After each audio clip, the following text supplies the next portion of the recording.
Hey, what's up, guys? It's the commish here, Mikey D, coming straight out with you.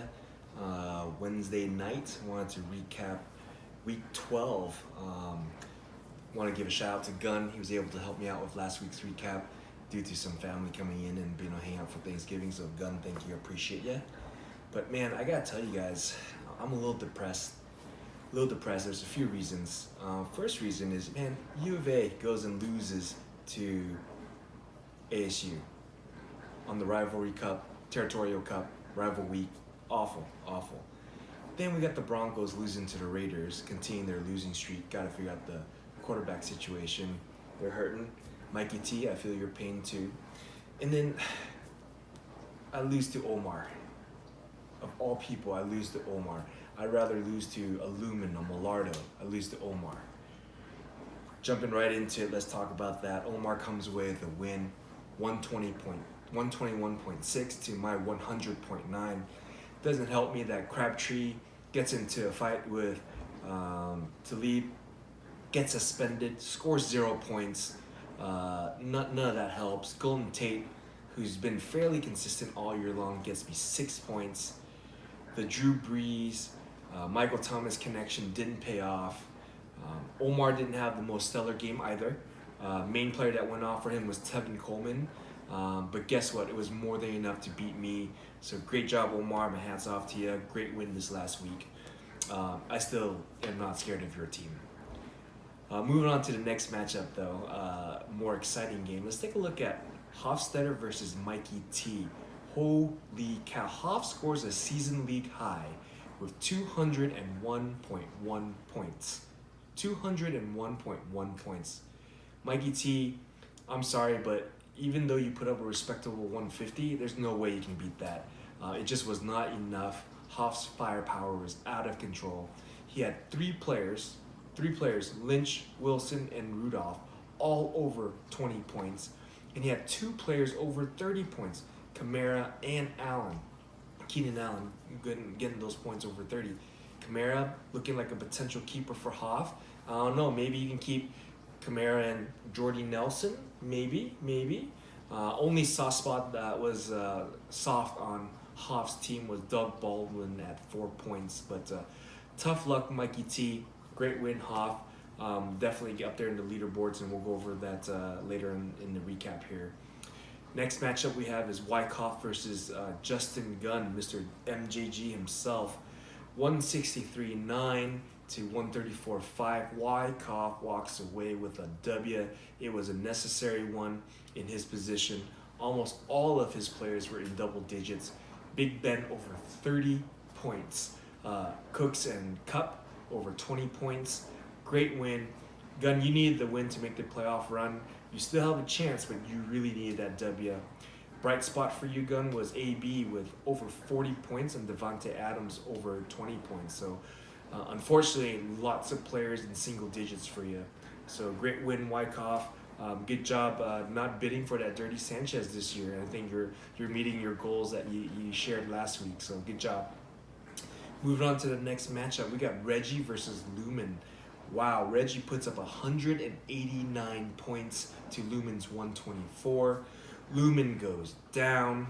Reggie's team went off. Last week, if you remember, during post-game interviews with MJG, Reggie was asked for a post-game interview, and Reggie said, "Has anyone seen Julio Jones?" Guess what? Well, he showed up, and he showed up in a big way for you, Reg. Season high score of 53.8 points. That's right, guys. 5-3, 54 points. That was almost double Lumen's point total. You can't forget about Marvin Jones either. Potential keeper there, and he's in there scoring some massive points. And also, hats off to Reggie for the gutsy start with Jared Goff. Jared Goff came away with some great points for you, helped you out with that win. Both finished above 20 points. Lumen put up some decent numbers, but it just wasn't enough to edge out Reggie's 189 points. Lumen's mid-season pickup of Jermaine Kearse kind of paid off. Got 25 points from him. The roller coaster that's Le'Veon Bell put up 28 points. Overall, though, you came away with the L. Tough loss, Lumen. Sorry to see that. I was hoping you'd add Reggie into contention for the Dirty Sanchez, but you didn't come through for me. Reggie, great win, man. Hats off to you. Next up, we got Costas versus Kevin Moore. Pop Secret, 156 to 92-9. Costas walks away with the W. Big win in week 12 for Costas. He had 4 players put up over 20 points. Wentz, Nuke, Gronk, and Chargers D. Gutsy call putting up Chargers D against Dallas. Well, that paid off real well. Well played. Kevin, you're on the opposite side of this. You had 5 players in single digits. 5 players, single digits. Definitely not a recipe for winning. However, it's a recipe for the Under 100 Club, and you, sir, are the president of the 100 Club. You're not the sole member, but president of this week's Under 100 Club. So congrats to you, and also congrats to Costas for a big W in week 12. Last matchup we have going on, which came down to Monday Night Football. Man, what a thriller. We had Jim Millardo versus Cage. Cage squeaks away with the W, 108.8 versus 99.3. Going into Monday Night Football, Jim was down. He was at 72.8 to Cage's 101.8. Jim had Joe Mixon going, and Cage had the Bengals D. Joe Mixon finally flashed for Jim, putting up his season high 26-5. However, the Bengals did just enough on D to give Cage the win. Heartbreak Hotel, Jim, again. It seems this was the second or third game you teetered on Monday Night Football. Tough loss. Great win to you, Cage. You needed it. Let's jump in. That wraps up all the recaps. Let's jump into some standings. This is where things are getting crazy. This last week shook up the entire league. And I got to tell you, I compared our league to many other leagues out there, some of my friends and whatnot. This is probably the most tight-knit standings compared to many other leagues that I've seen. They're kind of in amazement that there's not like a top runner and a sole loser. We're all kind of in the middle of the pack, minus the people vying for the Dirty Sanchez. So we got Hofstetter with the highest points for right now, I believe. Let's double check that. Yep, sure is. 1,550 points. He is in number 1 spot at 8-4, followed by Costas at 8-4 as well. Jumping into the next set of groups, we got 3 teams in 7-5. Kurt Warner's Boy Toy 7-5, Michael Wyckoff 7-5, and yours truly 7-5.